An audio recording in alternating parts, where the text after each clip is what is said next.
जो अपने बच्चों की कसम झूठ खा सकता है वो संसार में कुछ भी कर सकता है। इसी का पार्षद दिल्ली में, पूर्वी दिल्ली में, आप याद होगा, हमारी भारत की जनता भूल जाती है, उसने अपनी छत से पत्थर, बम, गोलियां बरसाई थी और दंगे करवाए थे इसी दिल्ली में। आपको याद है या भूल गए आप? इसी का पार्षद था ना आम आदमी पार्टी, भाजपा का तो नहीं था ना। तो ऐसे ऐसे बड़े कांड इसने किए। अभी ये बच्चा है राजनीति के अंदर, आते ही इसने इतने इतने बड़े कांड कर दिए हैं, आगे ये क्या क्या नहीं कर सकता। जमुना के लिए इन्होंने 8,500 करोड़ रुपए लिए केंद्र सरकार से, माननीय मोदी जी से, अमित शाह जी से। आज तक वो जमुना साफ नहीं हुई, उसका हाल देख लीजिए। आप मेरे साथ अभी जमुना के किनारे चलिए, माँ जमुना का हाल देखिए। आप 10 मिनट वहां पे खड़े नहीं हो सकेंगे, इतनी बदबू है वहां पे। झाग उसमें इतना, वो लगता है कि वो भगवान कृष्ण का टाइम का कालिया नाग फिर उसमें घुस चुका है। वो इतना काला, काले से भी शनिदेव भी उस काले रंग को देखता होगा कि यह कहता होगा यार मेरे से ज्यादा काला कौन आ गया। रही अब आप माननीय केजरीवाल जी की बात, तो माननीय केजरीवाल जी सब पार्टी है कांग्रेस की, जो बहुत जल्दी साबित हो जाएगा। यही केजरीवाल, ये गिरगिट, जब इसको गिरगिट देखता होगा ना पत्रकार महोदय, तो कहता होगा यार मैं गिरगिट हूँ कि ये गिरगिट है। इतने रंग वो बदलते हैं। आप मुझे बताइए, देखिए कांग्रेस जो है ना एक टाइटैनिक जहाज की तरह है, जिसमें सिर्फ छेद नहीं, बम विस्फोट हो चुका है और वो समुद्र में डूब रही है। अब थोड़ा सा उसका कोना समुद्र से बाहर है, वो भी धीरे धीरे पानी में जाने वाला है। और जो जो उस किश्ती पे सवार होगा, उस जहाज पे सवार होगा, वो तो डूब ही रही है, वो भी उसको भी ले डूबेगी साथ।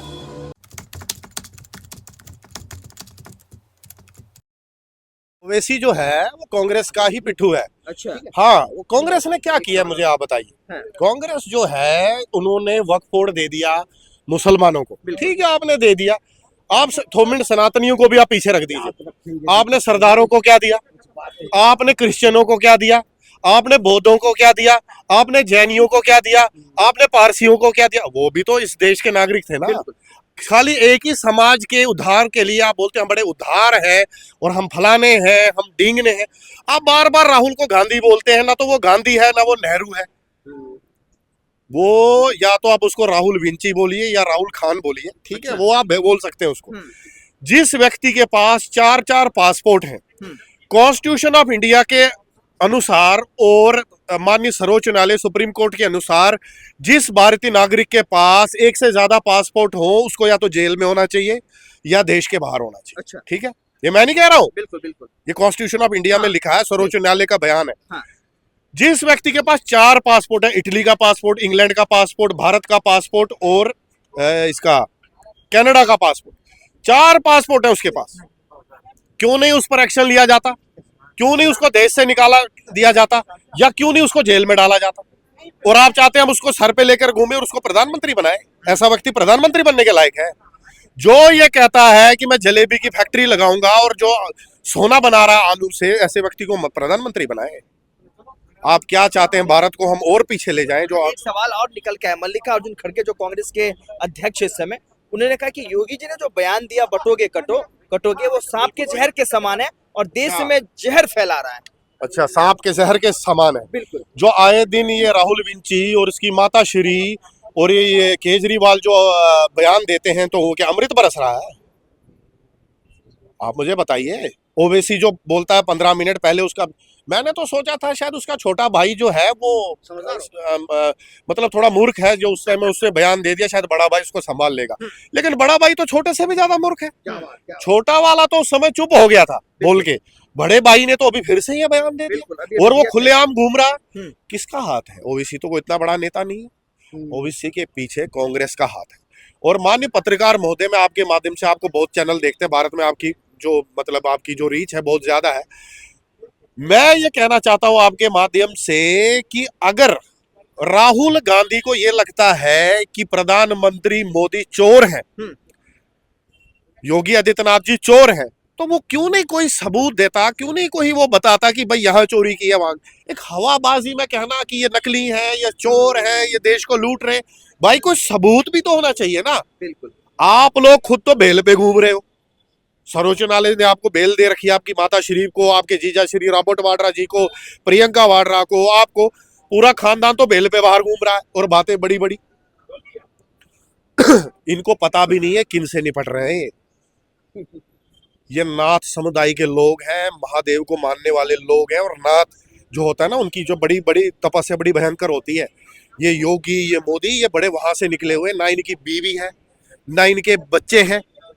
इनका अभी मोदी जी ने बयान दिया है कि मेरे आगे पीछे रोने वाला कोई नहीं है, बिड़ लो मेरे से बिड़ना है। बिल्कुल।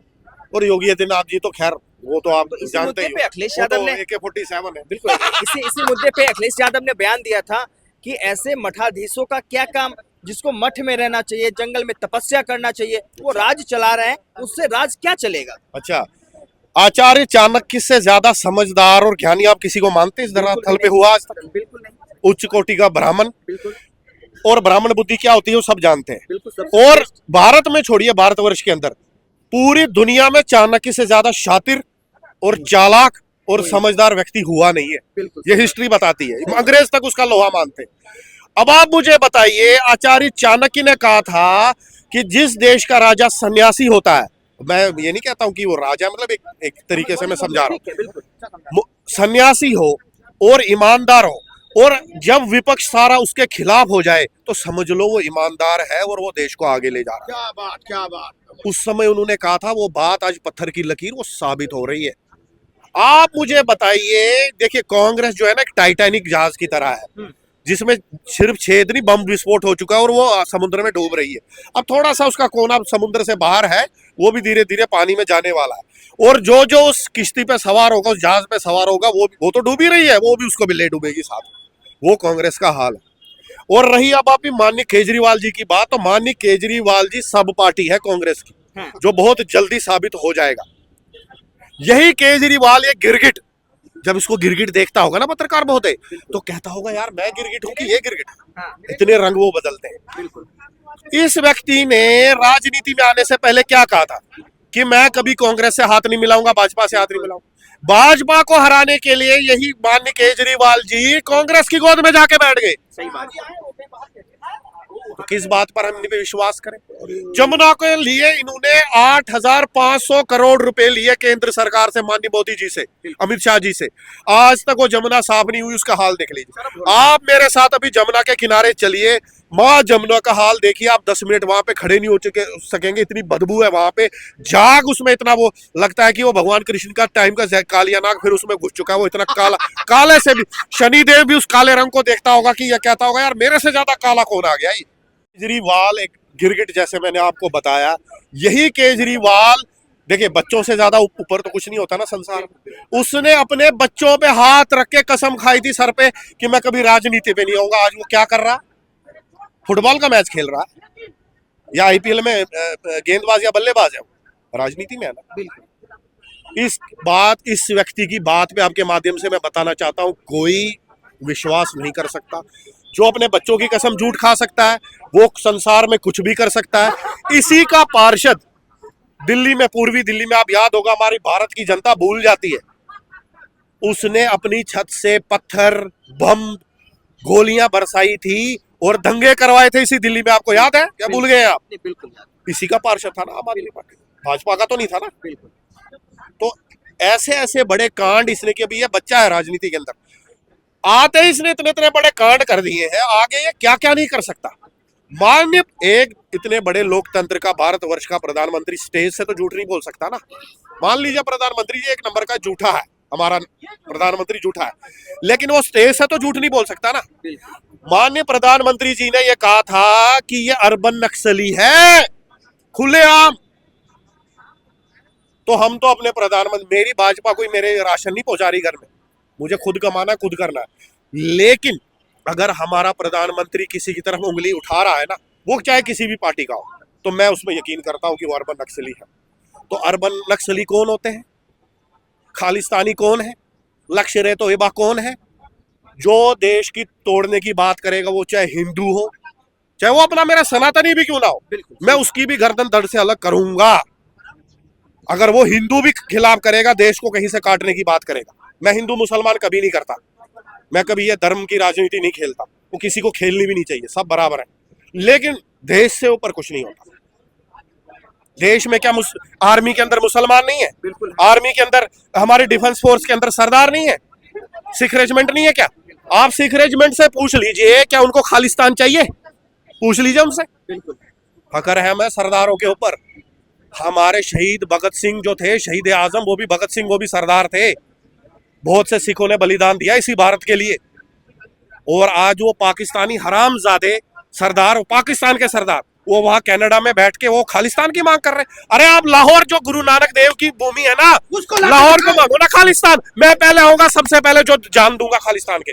चलो, है हिम्मत? पाकिस्तान से नहीं मांगेंगे खालिस्तान।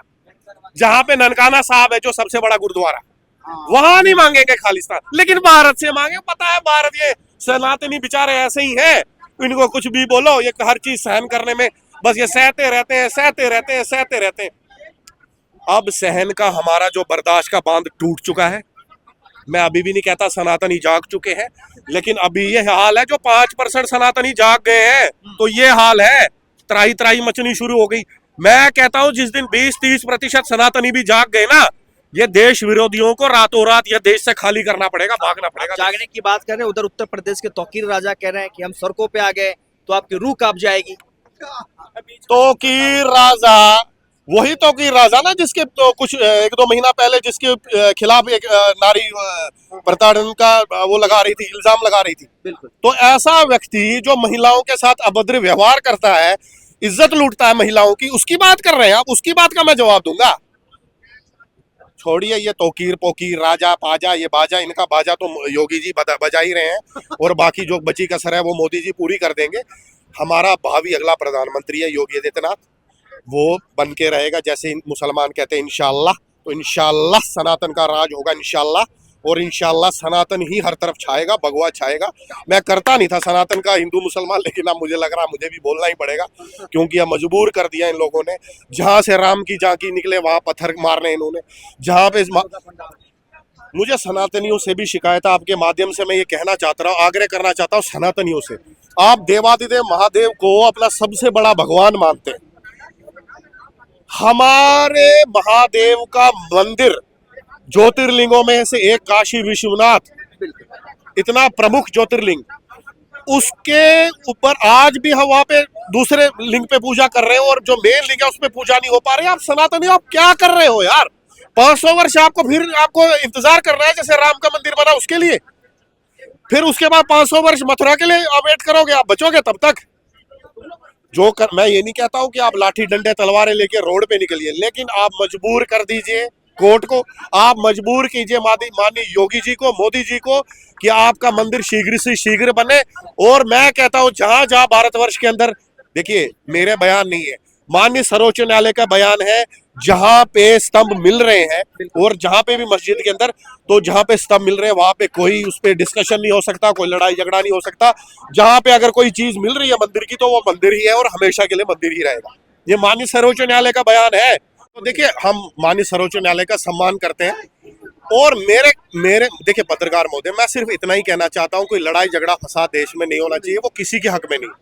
अभी लॉरेंस बिश्नोई का आपने बताया होगा कि उसने फलाने नेता को गोली मार दी। देखिए अभी तक वो साबित नहीं हुआ कि उसने मारी है गोली, लेकिन मैं ये कहता हूं कि अगर कोई किसी को मारता भी, तो मैं उसके भी खिलाफ, चाहे हिंदू हो मुसलमान। ये गलत बातें हैं, ऐसा नहीं होना। हम कॉन्स्टिट्यूशन को मानने वाले लोग हैं, हम तरीके से चलने वाले लोग हैं, लेकिन उसका मतलब ये भी नहीं है कि कश्मीरी हिंदुओं के साथ जो हुआ, 6.5 लाख से कश्मीरी हिंदू ज्यादा रातों रात भाग गए कश्मीर से। अभी कैराना में, यूपी में हिंदू भाग रहा है, केरला में हिंदू भाग रहा है, बंगाल में हिंदू भाग रहा है। तो मतलब ये सब नहीं चलेगा। और गौ माता जो है राष्ट्र मतलब पशु के, उसमें उसको मिलना चाहिए, ताकि उसकी जो हत्या है वो बंद हो जाए करनी। आप किसी मुसलमान देश के अंदर क्या सुअर का मीट काट सकते हैं? खुलेआम काट सकते हैं आप? बिल्कुल नहीं। अब आप नहीं काट सकते किसी पाकिस्तान में, अफगानिस्तान में, किसी मुसलमान देश में। तो यहाँ सनातनी 80% से ज्यादा है। हर समाज को सनातनियों का आदर करना चाहिए, क्योंकि वो संख्या में ज्यादा है। और हिंदू राष्ट्र कब बनेगा क्या नहीं बनेगा वो बात की बात है, पहले सनातनियों का सबको आदर करना चाहिए। और गऊ की देखो, पूजा आप नहीं कर सकते हो, लेकिन गऊ को काटना आप बंद करना चाहिए आपको। आप खुलेआम गऊ काट रहे हैं। अगर आप पे सनातनी, मैं किसी को भड़का नहीं रहा हूँ पत्रकार महोदय, लेकिन सनातनी कल को आपकी दुकान पे हमला कर दें, आपको जान से मार दे, जान मतलब आपको उतार दे, और फिर बोले कि गौ हमारी माता, तो उसका मांस बेच रहा है और मार दे, तो भैया फिर देखो वो भी आपको हमें मार रहा है तो वो भी गलत है, फिर आप गऊ को काट रहे हो तो वो भी तो गलत है ना। तस्करी हो रही है। जहां गौरक्षक इनको पकड़ लेते हैं, फिर ये कहते हैं गौरक्षक हमें पीट रहे हैं। अरे गौरक्षक क्या तुम्हारे गले में माला डालेंगे क्या? तुम गौमांस बांट रहे हो तो गौरक्षक तुम्हें मारेंगे नहीं तो और क्या करेंगे? तो देखिए, हर किसी चीज का कहते हैं, अंग्रेजी में कहावत है, action has equal and opposite reaction. ठीक है, हर चीज में जो अगर आप एक्शन करते हो उसका तो रिएक्शन आता है वापस। तो देखिए, आपने आज तक, आप क्या सोचते हैं कि सनातनी ये वही सनातनी है शायद, कांग्रेस राज वाला, मुगल राज वाला जो सहता रहता था, दबता रहता था, कटता रहता था। सनातनियों ने वो करना छोड़ दिया है। सनातनी अब जात पात से ऊपर उठ रहे हैं। मेरे से कोई प्रश्न पूछता है ना पत्रकार महोदय, पहले ही पूछता है आप कहाँ से हो?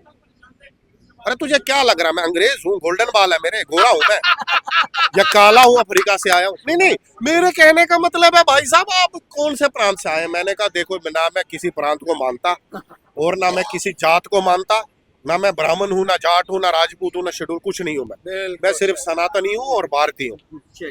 मैं भारत से हूँ। मैं जब भी कोई आपके माध्यम से मैं कहना चाहता हूँ, आपसे कोई भारतीय पूछे आप कहाँ से हो, तो आपने बोलना मैं भारत से हूँ। बस ये छोड़ दीजिए, मैं यूपी का हूँ, मैं उत्तराखंड का हूँ, मैं दिल्ली का हूँ, ये सब बेकार की बातें हैं। ये मैं संबल का हूँ, मैं मद्रास का हूँ, मैं अमृतसर का हूँ, ये छोड़ दीजिए। मैं राजपूत हूँ, मैं ब्राह्मण हूँ, मैं जाट हूँ, छोड़ दीजिए इन बकवासों को। जब जिहादी आप पर हमला करेंगे तो वो ना ये देखेंगे आप शेड्यूल कास्ट हैं, आप भीम को मानने वाले हैं, आप सिख हैं, आप बुद्धिस्ट हैं, आप जैन हैं, आप राजपूत हैं, ब्राह्मण हैं, ठाकुर हैं, क्या है, वो ये नहीं देखेगा। वो ये देखेगा, वो पहले ही तलवार रखते हैं आप पे, बोलेगा इस्लाम कबूल कर रहा है, आप बोलोगे नहीं तो वहीं गर्दन उड़ा देगा तेरी। इसीलिए इकट्ठे हो जाइए और अपने आप को भारतीय मानिए। आप सिर्फ भारतीय हैं और भारतीय के अलावा कुछ नहीं है।